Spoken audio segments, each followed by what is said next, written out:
казахстанскую селекцию тоже.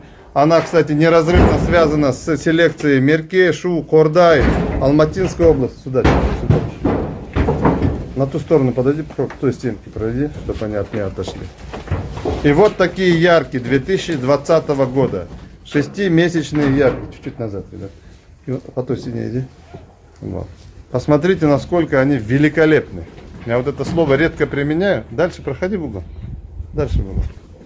И вот такие великолепные яркие. Чуть-чуть назад пройдите, пожалуйста. Ага, вот они. Все. Медленно, медленно.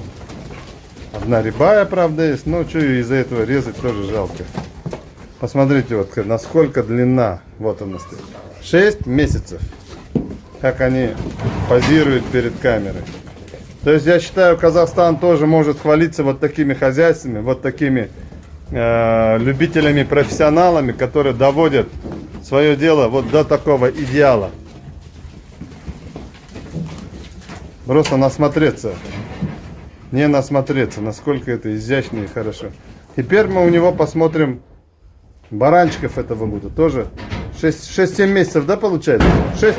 5-6 месяцев, да? 6 месяцев.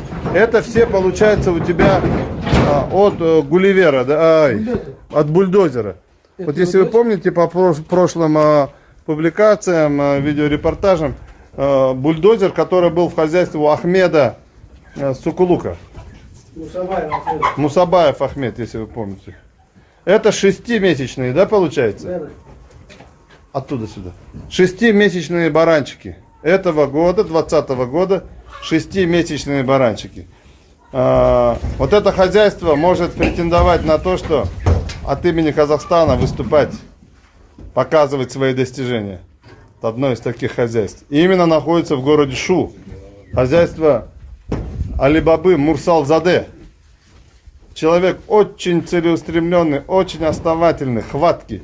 Этого Кошкара он своего не отдает, я слышал, за очень большие деньги. Я не знаю, это слухи или что. Алибаба, ну за сколько вы Кошкара своего отдадите? Не отдам. Давай сюда, гони сюда. Вот смотрите, 6 месяцев. 6 месяцев, вот такие пропорции. Это будущие гиганты. И при этом, казалось бы, 6 месяцев, такие пропорции. Очень красивые у них формы. Не отвисшие курлюки. Какая голова, шея. Вот прямая спина. Ну есть чуть-чуть с прогибом спина, вот, например, идет вот этот седой, да? Вот этот.